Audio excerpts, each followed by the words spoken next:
There are few places on Earth where the balance of nature is still in the hands of Mother Nature without the need of man's interference. There are even fewer places where virtually all of the original pre-European species still exist. One such place is on the Great Kenyan savanna called the Masai Mara. Giant herds of antelope roam across the grasslands, being shadowed by four great predators: the elusive leopard, the misunderstood hyena, the lightning-fast cheetah, and the lord of the bush, the lion. Jumbo, I'm Bill Ball, and I'm going to be your guide on this episode of Journeys in Africa. And this is Africa. The Africa experience was summed up by Ernest Hemingway when he said, "All I wanted to do was to get back to Africa. We had not left it yet, but when I would wake at night, I would lie, listening, homesick for it already." Join us each week as we explore the entire continent of Africa, from the plains of the Serengeti to the heights of Kilimanjaro and all points in between. We'll introduce you to the history, culture, and wildlife of one of the most exotic and extraordinary places on Earth. Journeys in Africa.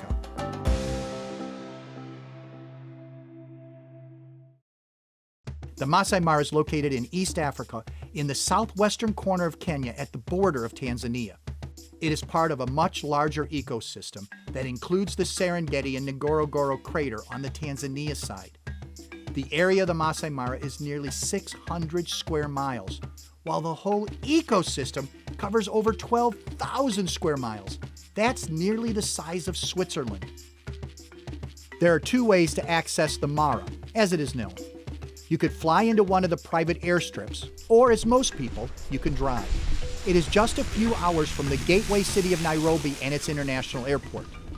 There is no land connection currently between the Serengeti and the Masai Mara, making visiting both parks in the same trip quite inconvenient. Last year we picked up the migration in the Serengeti, so this year we decided to go to the Masai Mara. In the Masai Mara, they come here in about June and they leave in October. Whether you visit during the migration or not, you will not be disappointed. Year-round, 10 of the Big 12 are possible to be seen: elephant, black rhino, buffalo, lion, leopard, hyena, zebra, giraffe, hippo, and cheetah. But when you add in the migration, numbers explode. Not only the wildebeest and zebra numbers, the two main migrants, but the predators as well. In fact, the Mara has one of the highest lion concentrations in the world, with over 500 lions prowling the grasslands in the bush country. The annual wildebeest migration moves in a southeast to northwest pattern, following the rains and the availability of grasses. Wildebeest are the dominant herbivore in the greater Masai Mara Serengeti ecosystem. Every ecosystem has its top plant eater. Central India has its chital or spotted deer. Yellowstone has the elk, and Alaska the moose. Each animal is well designed to exploit the resources of the area where it lives. Wildebeest are grazers, where incisors are designed to most efficiently eat the grasses of the savanna. So efficiently, that is, that 1.5 million plus of them have to keep moving or starve. The lines of wildebeest can extend for miles and contain thousands of animals. Zebra and gazelles often mix in, giving even greater numbers of animal on the move. There is no set distance covered in a day. Often the animals linger in an area for a week or more. It all depends on food and some primeval instinct. Wildebeest have no leader or dominant male to lead them. They just seem to move by some group mentality that is not yet fully understood. Following the herds closely are the predators, the chief of which is the lion. These are the second biggest cats in the world. The tiger is larger, weighing up to 500 pounds. They hunt in groups or prides of 2 cats or more. Some of the prides in the Mara reach 30 individuals.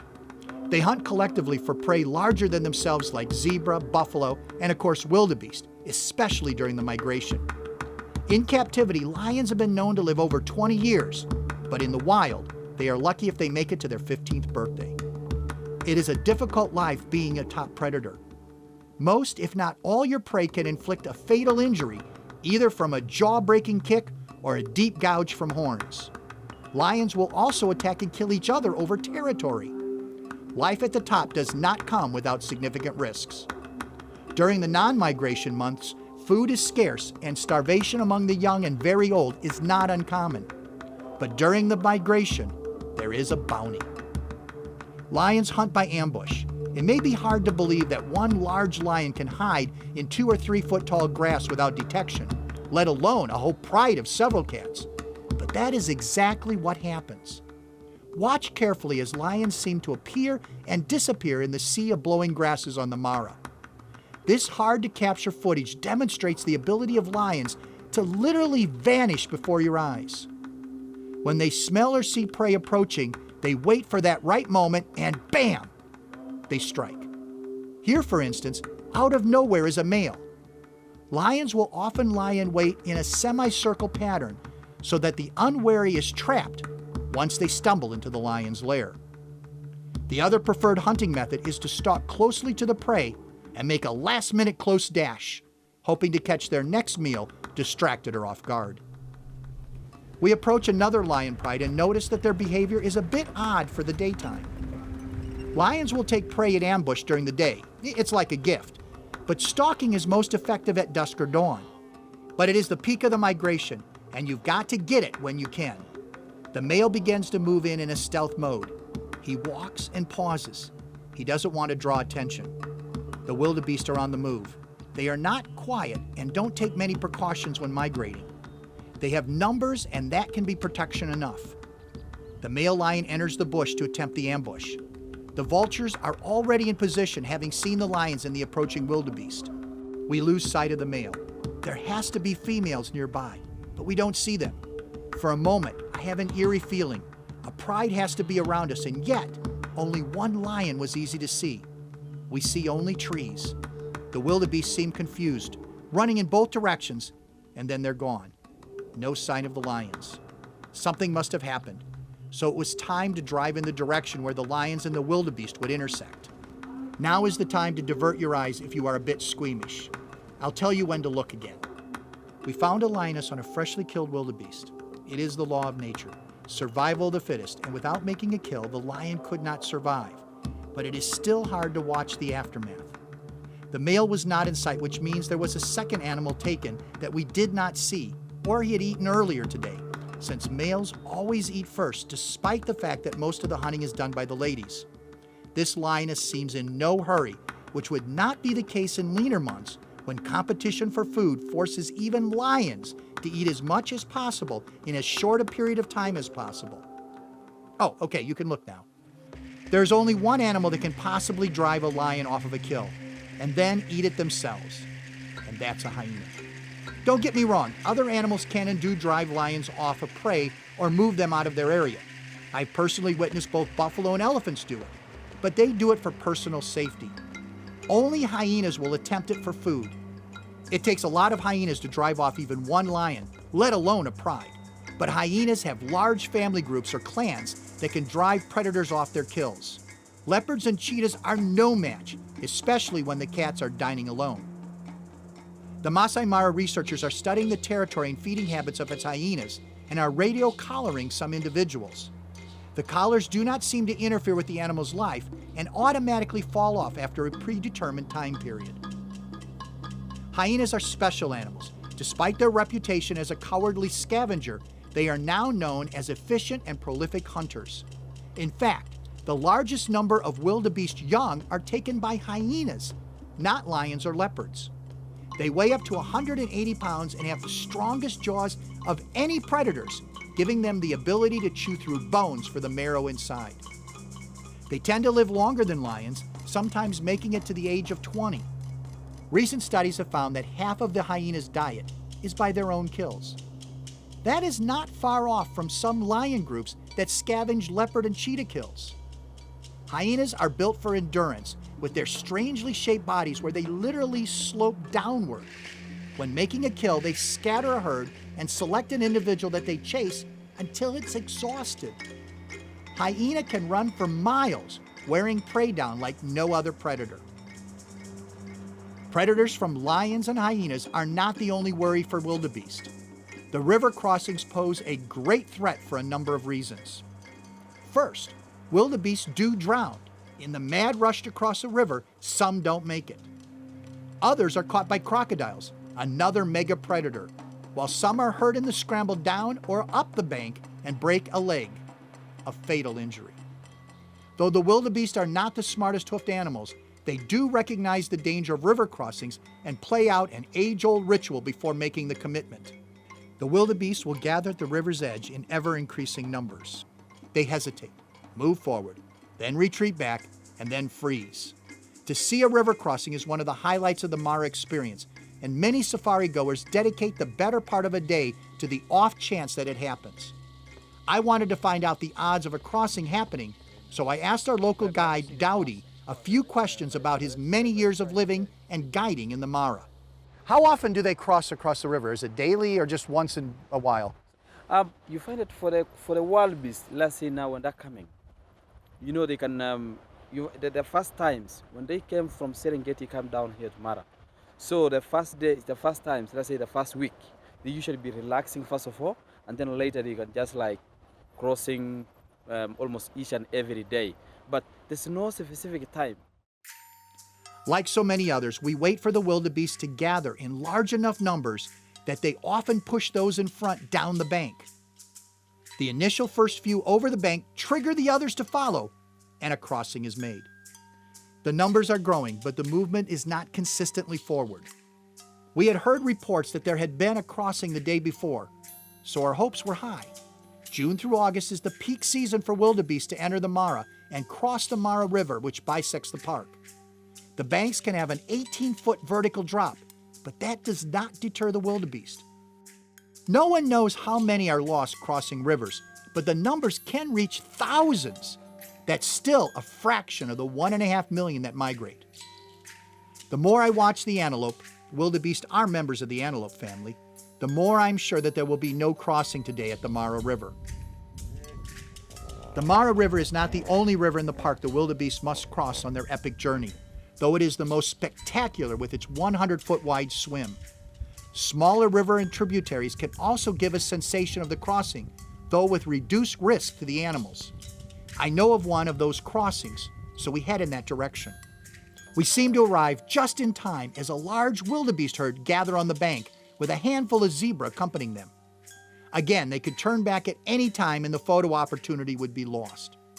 We did not have to wait long, though, for the wildebeest to answer our question. Suddenly, without warning, the mass of four-legged wanderers of the savannah came running down the bank and into the shallow river. It was chaos with hoofs. Some would climb on the backs of others if they weren't moving fast enough. Others would push with their heads and inevitably their horns. Several stumble on the rocks, but none seemed to fall. It was an incredible sight, even though this small river was too shallow to swim in. The animals near the stampede made for great photos. I wasn't sure what caused the sudden move into the river, but as the animals cleared, I had a possible explanation. Not far behind the mass of wildebeest was a leopard. I wasn't sure that the leopard was spotted, no pun intended, by the wildebeest, causing the sudden lurch into the ravine, or if he had followed them, hoping for one to break a leg or worse, making for easy pickings. The wildebeest and zebra all made it across without major injury, something that seemed almost too good to be true. The animals, especially the zebra, were quite vocal about making it across the potential death trap. As quickly as the herd had gathered and crossed, they had left the area in search of greener pastures. The excitement of the crossing and the brief encounter with the leopard was a great find, but one thing I have learned from safaris is one good sighting often leads to another. Animals tend to congregate, and so we decided to head off into the direction of the wildebeest. We were rewarded fairly quickly with another set of lions in the grass. Now, one of my safari rules actually helped us spot these very elusive and well-camouflaged lions. Look for other vehicles to alert you to a good sighting. That works everywhere in the world. Yellowstone, Kruger, Kaziringa in India, Pandatal in Brazil, the Canadian Rockies, you name it. Let others help. More eyes, more sightings. Other people seeing an animal, though, doesn't beat the thrill of being the first to spot a rarity. Being first could also give you the ideal placement for watching the behavior unfold. Being so close to these lions, and even knowing that they were there, having them literally disappear in the grass, was a bit eerie. It is no wonder the park has a strict no leaving the vehicle rule. You could easily walk right up to a lion without knowing it, since they are so well camouflaged. It is easy to get totally caught up in the wildebeest and their remarkable migration, and the lions that hunt them, and forget the abundance of other wildlife in the Mara. One of the biggest and toughest of these animals is another member of the Big 12. If you aren't familiar with the Big 12, they are the animals that all safari goers want to see. They include the old Big Five from the hunting days: the lion, leopard, buffalo, elephant, and rhino. The Big 12 is for camera hunters, and they also include the other rhino species, black and white or hook-lipped and square-lipped depending on your preference, giraffe, zebra, hippo, hyena, cheetah, and wild dog. These are the mega herbivores and predators of the African plain. Now back to our next sighting, the big and tough buffalo. Buffalo were listed on the original Big Five for hunters because they are the most unpredictable of the group. They charge anything that's a threat. If a hunter would wound a buffalo, instead of fleeing like other members of the Big Five, they would often double back and attack the hunter. Because of the abundance of grass in the Mara, the herds here are larger than most other parks. Because of their size, over a ton, and the size of the herds, they are pretty safe from predators, including the lion. Given the volume of easier game here, lions will often avoid the buffalo. The only way for lions to capture buffalo is to drive the herd into a stampede and hope one is tripped or stumbles, making for an easy kill. The buffalo move as a unit, making it hard to single out individuals. In the classification of animals, one might be tempted to put buffalo in the same category as antelope. They do have an antelope-like body, though it's much more bulky. They have horns and are herbivores or plant eaters. They even look a bit like the wildebeest, which is most certainly an antelope. But they are not an antelope at all. In fact, they are related to cattle. They do have a distant relative in Asia, the water buffalo. The Asian cousin is not as bulked up, has straighter pointed horns, and has more of a placid disposition. The water buffalo have been domesticated for over 5,000 years, while the African or Cape buffalo have remained wild. One of the most distinguishing features of the African buffalo is its horns. The horns in adult animals have developed fused bases, making them especially thick, a sort of bone shield for the skull that is so strong that even a rifle bullet cannot penetrate it. These are gregarious animals that protect each other when attacked, watch out for the young who are most vulnerable, and work together in their search of water, something necessary for survival. In fact, African buffalo are one of the most common and widespread of the big game animals. They are found across East and Southern Africa, with related subspecies extending the range across central and western parts of the continent. Only places they are not found are the desert regions due to their need for water. There are an estimated to be nearly 1 million wild buffalo in Africa, predominantly found in protected reserves. The biggest threat to buffalo today is habitat loss, as with most wildlife, but also uniquely from disease. In the 1890s, vast herds were decimated in southern Africa by rinderpest, a disease now declared eradicated by the World Health Organization in 2011. It is only the second such disease that was eradicated, the other being smallpox. The current threat is bovine tuberculosis, which had a recent outbreak at Kruger National Park in South Africa. Despite all of this, buffalo are classified as least threatened, meaning they are not likely to be endangered anytime soon. It is a thrill to see the vast herds in the Mara, and a bit comforting to know that they will likely remain for generations to come. On the Serengeti side, last year, we followed the massive herds of wildebeest and zebra across the open savanna. They were at their peak movement and were marching in lines that extended several miles. The sheer numbers were amazing. Through the Serengeti, the wildebeest march in this almost single-file formation and then suddenly stop for days and eat, basically eating themselves out of house and home, forcing them to move on. Their goal is the Masai Mara, where the grass is literally greener on the other side of the river. Interestingly, the Serengeti is much larger than the Masai Mara, comprising over 33% of the greater ecosystem, while the Mara makes up less than 10%.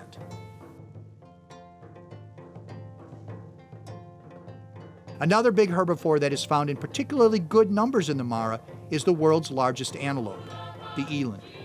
Eland are sexually dimorphic, which is a fancy way of saying that males and females look different.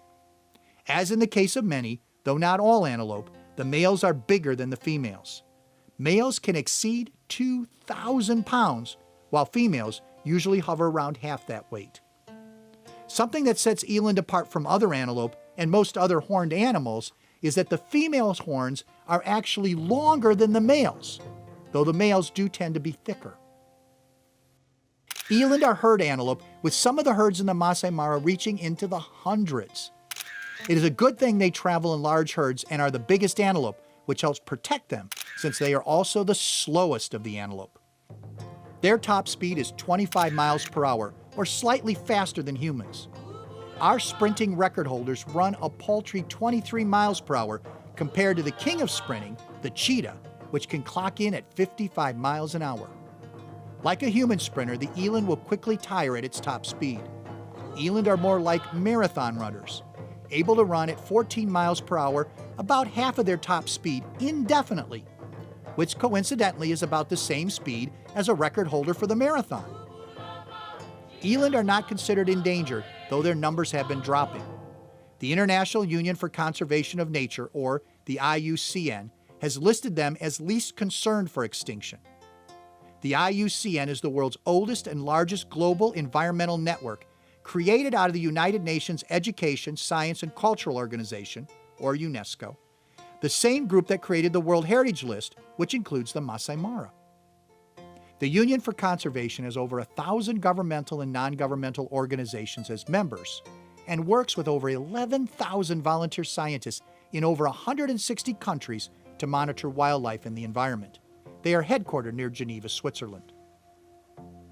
There are currently about 136,000 eland in the wild, with about half of its population in protected areas and 30% on private property. The growing number on private lands is due to its value as a game animal and for a photo safari checklist animal. Eland are shy in the wild and are hard to photograph, making them an antelope that all safari goers are keen on capturing on film.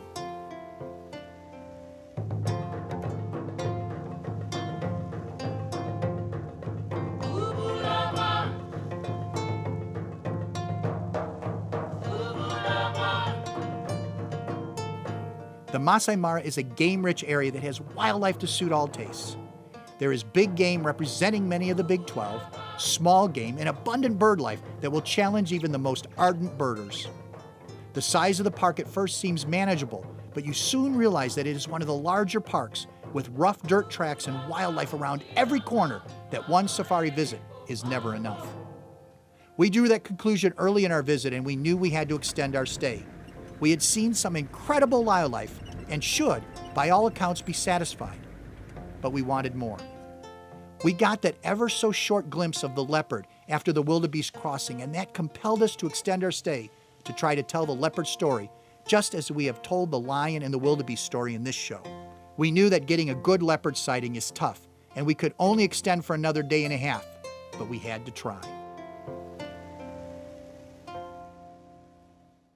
I'm Bill Ball, and I'll see you on the next episode of Journeys in Africa.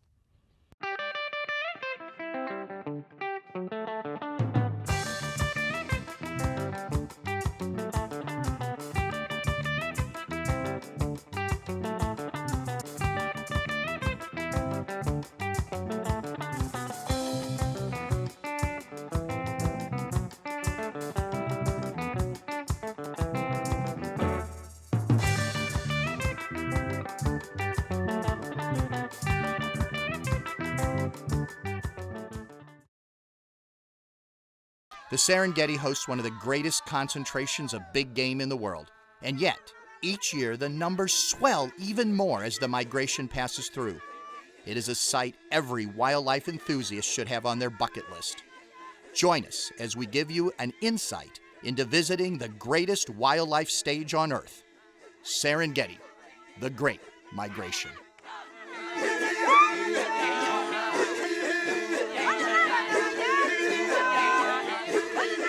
Jumbo, I'm Bill Ball, and I'm going to be your guide on this episode of Journeys in Africa. And this is Africa. The African experience was summed up by Ernest Hemingway when he said, "All I wanted to do was get back to Africa. We had not left it yet, but when I would wake at night, I would lie, listening, homesick for it already."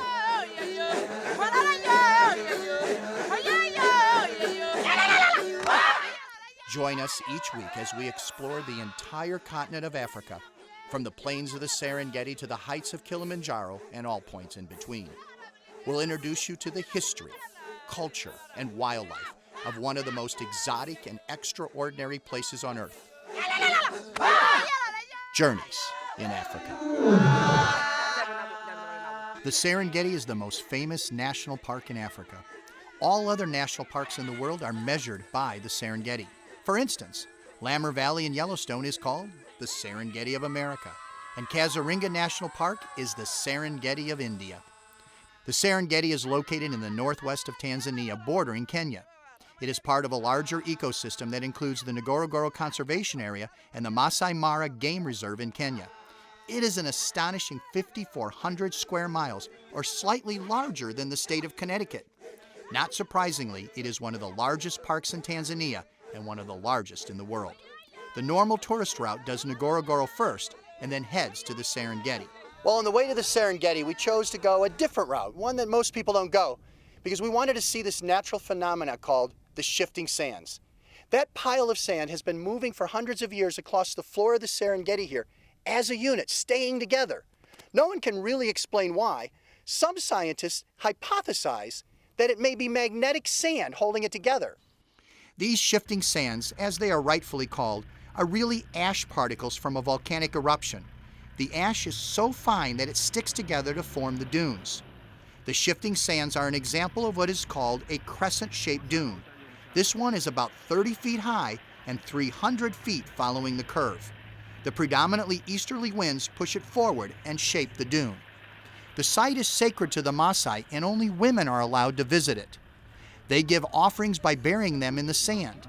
As the dune moves, the offerings are returned, ensuring good fortune. It isn't long before we enter the Serengeti proper. This UNESCO World Heritage Site and Biosphere Reserve is one of the most important wildlife parks in the world. It is home to over 70 species of mammals and 518 species of birds. In sheer numbers, the animal population is awesome. 2,500 lions, the largest concentration anywhere, 1,400 plus elephants, 21,000 buffalo, 250,000 Thompson gazelle, 200,000 zebra, and over 70,000 impala. It is what most people imagine wild Africa to be. The area that is today's national park was first opened in the 1920s. By 1929, the Central Serengeti was made a full game reserve. It was declared a national park in 1951, and the present boundaries were set in 1965. The park is now open for game drives from sunup to sunset. With an extensive network of groomed dirt tracks, it is easy to get around the park to observe the plentiful wildlife. The large numbers and diversity of wildlife would be enough to warrant its own World Heritage and Biosphere Reserve status, but something very special happens here every year. What you're about to see is simply unbelievable. The first time I saw it, I couldn't wrap my mind around the numbers. 2 million animals basically migrating from the southeast corner of the Serengeti ecosystem to the northwest corner. Every year, around the clock, they keep this migration going. And here, the biggest number of all the animals are the wildebeest. 1.5 million of these animals do that migration. You might ask why these animals make the trek each year. They do it for the same reason we go to the grocery store or to our favorite restaurant: food. The primary migrant is the wildebeest. These comical antelope are said to have been put together by a committee using all spare parts. And yet, they are the dominant herbivore in Serengeti. Oh yeah, they sound funny too. They are thoroughly adapted to fit this environment. Their wide row of incisors can grab more grass per bite than virtually any other grazer. Of course, there is a downside to that. It is that efficiency that exhausts an area of its grasses and forces them to move on. And move on, they do. They will cover hundreds of miles during the migration, and the line of wildebeest can extend over 25 miles long, with literally hundreds of thousands of animals. I'm a trivia buff, and here's a trivia fact about the migration I bet you've never heard. During the trek, the migrants create over 420 tons of dung each day. Now that's a lot of, well, you get the idea. The migration follows a general pattern of southeast to northwest, leaving the dry grasses of the Serengeti plains and moving to the parts of the ecosystem near Lake Victoria, where there is a permanent water supply.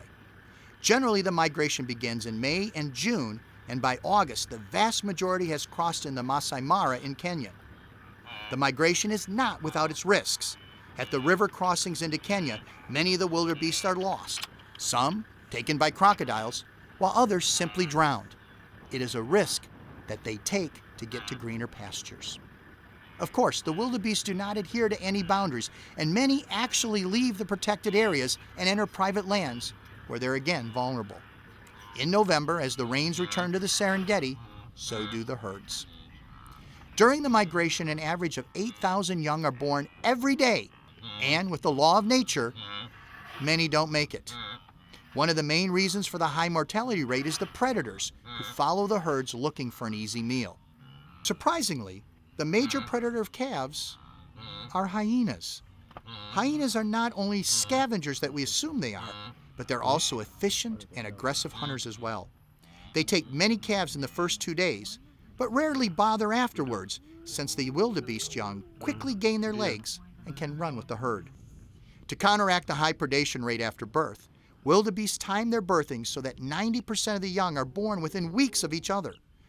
That guarantees that many will survive. Wildebeest aren't the only migrants. Zebras migrate as well. Though only 1/6 the number of wildebeest, the zebra's migration often mixes with the wildebeest and is quite impressive. Zebra move as a family unit, with each unit joining up with the other groups to form large herds. Each family is dominated by a stallion with up to a dozen female and young. Other migrants include Thompson and Grant's gazelles, but other antelope species choose to be residents and do not leave their home territories, like eland, impala, and hartebeest. Though the annual migration plays a major role in the ecosystem of the Serengeti, it is not the only drama that plays out here. One of the classic cases of conflict in the Serengeti. You've got hippopotamuses in the water, they've got young, they're watching the crocodile on shore, and he's not going to really do anything. He's afraid of the hippos. They could actually probably snap him in half if he ever came at him, but they're still not taking their eyes off of him. Again, it's survival of the fittest, and you've got two big survivors out there, each facing each other down. Some of the largest Nile crocodiles can be found in the Serengeti. They are well fed by unwary animals that come to drink along the shores. But surprisingly, they are not the dominant water animal.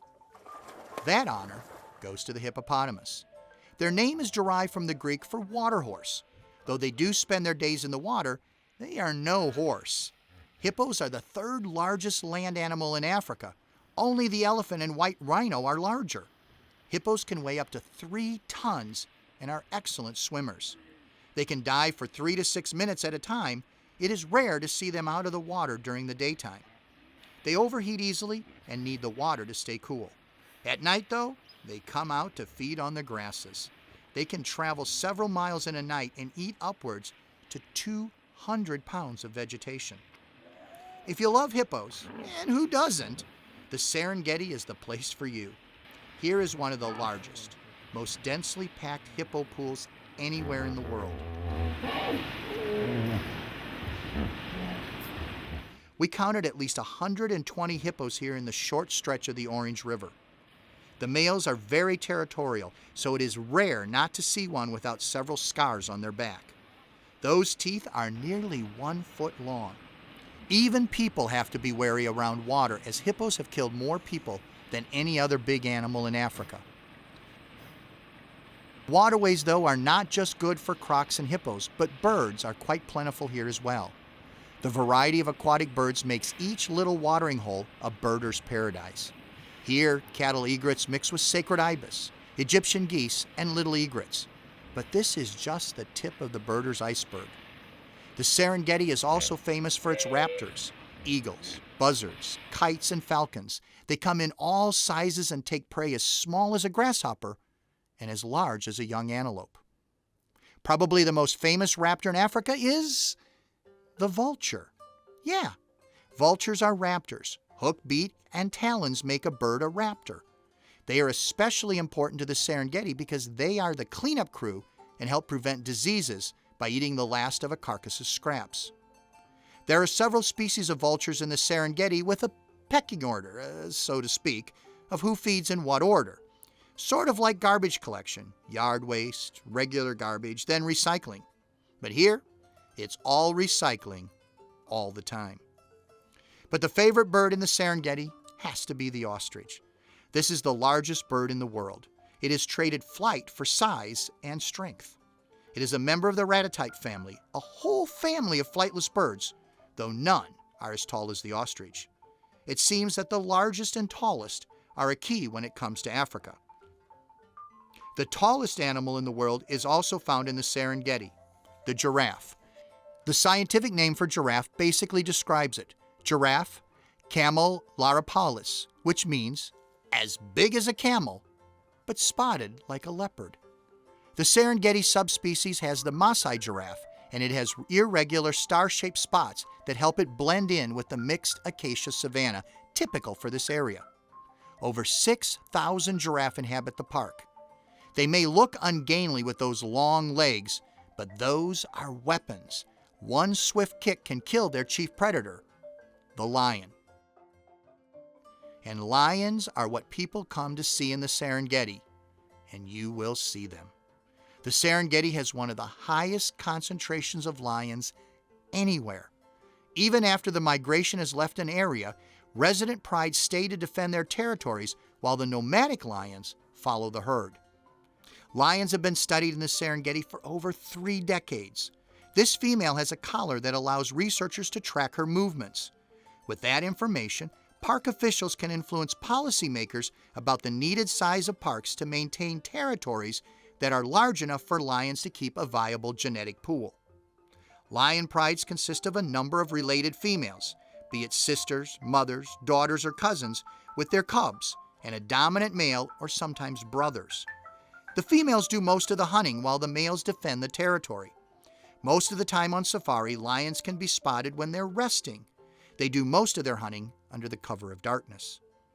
In the Serengeti, lions can often be found resting in trees. This makes for great photo opportunities and easy observation. You might be wondering why lions would climb up a tree. There are a lot of reasons. One is to see prey farther away, but in this case they're kind of sleeping. Another reason is to dry off their peds. It just rained here, and that will save their feet from all kinds of foot diseases. A big reason is flies. They can get up in the tree and they can avoid a lot of the flies. And also when they're up in the tree, it's a little bit cooler. They can catch the breeze. These lions, they're going to be down for the day. They're going to be sitting up there sleeping the rest of the afternoon. Another reason, particularly during this time of year, that lions rest in trees is the migration. Lions don't want to be trampled. Remember Simba's father in Lion King? Lions' faces are like people's fingerprints and allow researchers to identify individual animals by scars, ears, and whisker patterns. Researchers have also found that individual animals have distinct personalities, prefer certain types of game, and rest in regular spots. Lions, of course, aren't the only big predators in the Serengeti. The hardest of the big 5 to see is another big cat, the leopard. Generally during the day they rest in trees and only a paw or a tail may give them away. While lions hunt as a pride, Leopards are solo hunters relying on the element of surprise. The Serengeti is a particularly good area to see this spotted cat because of the abundance of one of its favorite foods, the impala. Impala are harem animals with one lucky male getting as many as 100 females. Males rigorously defend their territory and females from intruding males. This guarantees only the dominant male will be able to pass his genetics on to the next generation. The Serengeti is home to as many as 20 species of antelope, of which the wildebeest and impala are but 2. The largest and smallest antelope of Africa are found here. Dik-dik are the smallest, weighing in at a whopping 10 pounds. They are usually found in pairs, no harems here, and are no bigger than a small dog. While only the males have horns, the females make up for it by size. They are bigger. Talking about larger in size, the eland is the largest member of the antelope family in the world, weighing in at 2,000 pounds. That would amount to about 200 dik-diks. Astonishingly, these big boys of the antelope world are extremely camera shy and thus are one of the hardest to photograph. The Serengeti is so large and the habitat so varying that it pays to spend at least 2 or 3 days here. Tonight we're staying in the Sonora section of the park, which just happens to be the area where the migration is reached and is best for spotting big cats year-round. You don't have to give up comfort to be part of this wildlife spectacle. The rooms have all the amenities that one would like and need, despite being literally located in the middle of nowhere. Meals are served in large dining rooms with a limited menu that changes daily. The food is continental with an African flair. But the most surprising part of dinner has to be the kitchen staff suddenly breaking into local and native songs.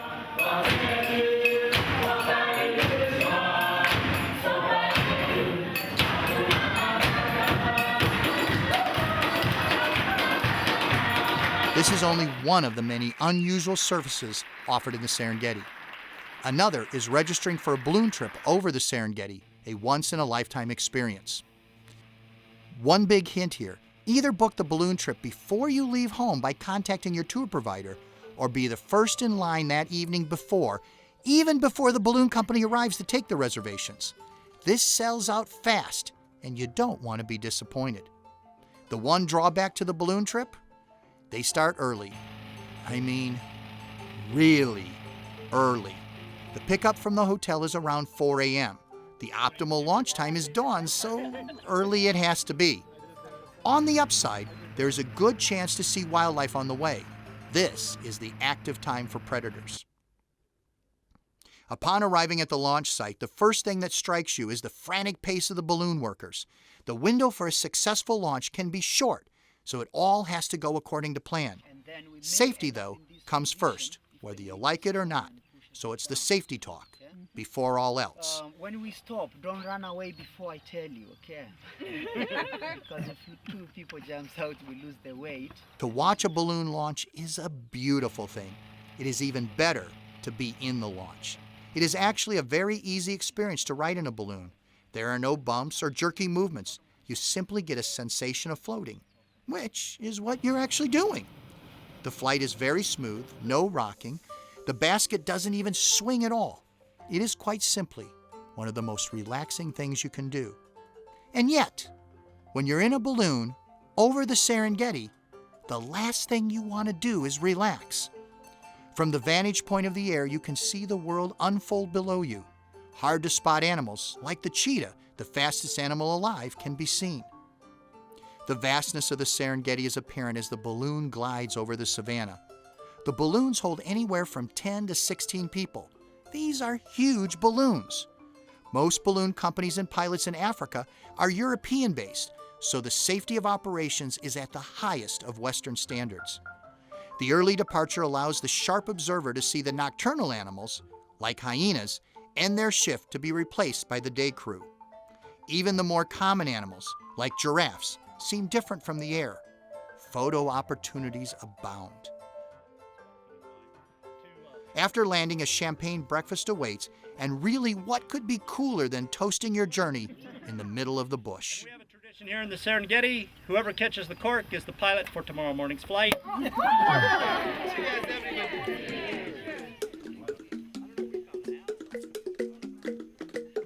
Also in the middle of the bush are large formations called kopjes. These rock formations consist of granite, which due to erosion and weathering has broken up into a jumbled pile of ancient rock. Most remarkable, these islands in the savanna have their own ecosystem with their own vegetation and animals. They provide lookouts for predators and home to other creatures. One of these is the closest relative to the elephant. The hyrax, or daisies as they're known, are cousins to the elephant. They look like rodents, but their bone structure, genetics, and evolution follow the ancestral line of elephants. They're rock dwellers. They live in holes within the kopje and never stray more than 50 to 60 yards off the rock outcroppings as they forage for grasses. They live in colonies that are divided into families of a male and several females with young. They set aside areas within their territory for sunbathing, resting, toilet, and feeding. Though their cousins, the elephants, weigh 7 tons, they're lucky if they tip the scales at 7 pounds. This makes them vulnerable to smaller cats, jackals, and large birds of prey. Another full-time resident of the kopje, that's spelled Kopje, is the klipspringer, one of the small antelope. Always in pairs, this goat-sized antelope is a climber's dream. They stand on the tip of their narrow hooves, jumping from rock to rock. They mate for years at a time in a monogamous pairing, together marking their territory with scent glands located near their eyes. A variety of other creatures, both big and small, are based in the kopje, but regularly fan out to feed. One of these is a fierce predator, the mongoose. Sure, they look cute, but that's only because we're bigger than they are. These banded mongoose travel and hunt in large related groups, eating any insect or small animal that crosses their path. They follow regular routes, hunting and eating as they go. Not all animals found in the kopje live there. Some use them for temporary shelter, feeding grounds, or lookouts. However they're used, the kopjes are an essential part of the Serengeti. They are also one of the most visible parts of the national park's geologic history. The underlying geology of the Serengeti is volcanic rock over 2.5 million years old. The area surrounding the Serengeti has been dominated by extreme volcanic activity and the movement of the tectonic plates, which form the Great Rift Valley extending through much of Africa. Even the rocks in the outcroppings show evidence of this much earlier geologic activity. These rocks clearly show the direction that the plates moved the last time in this area. As you go further north, away from the volcanic core in the Ngorongoro, the soil is deeper and less alkaline, allowing larger plants and woodlands to develop. It is in that direction that we head today. The Serengeti is so large that it takes several days to fully explore. Taking a lodge or camp in the north end of the park is a good way to cover most of the territory. During the migration, one end of the park may be packed with wildebeest and zebra, while the other end has only the resident antelope, the non-migrants. Hartebeest are one such antelope. Preferring the longer grassland areas, they are pure grazers. They get their name, hartebeest, from their horns, which are shaped like a heart. A similar-looking grazer, the topi, favor the floodplains. Both hartebeest and topis may share a territory. Topi are fast runners. They're the speedsters of the antelope world, relying on their speed to avoid predators. As we drive further north, we get a real feel for the distances the migrants travel. There is no way to drive to the north end of the park and easily return to the central Sonora area in the same day, so we spend a night up in the north. During the latter stages of the migration, this is the place to be since the zebra and wildebeest cross the Grumeti River here to enter the Masai Mara in Kenya.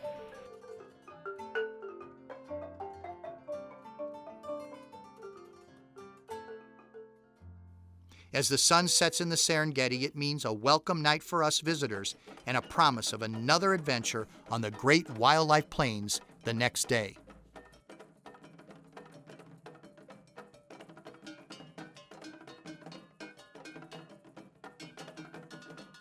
The Serengeti has certainly proved itself. Its geology, its flora, its landscapes, and of course, the animals.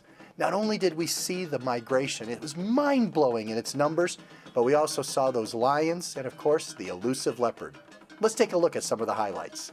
The savanna of the Serengeti is teeming with wildlife. The most impressive time to be here is during the annual migration when wildebeest and zebra congregate in massive herds and move across the savanna.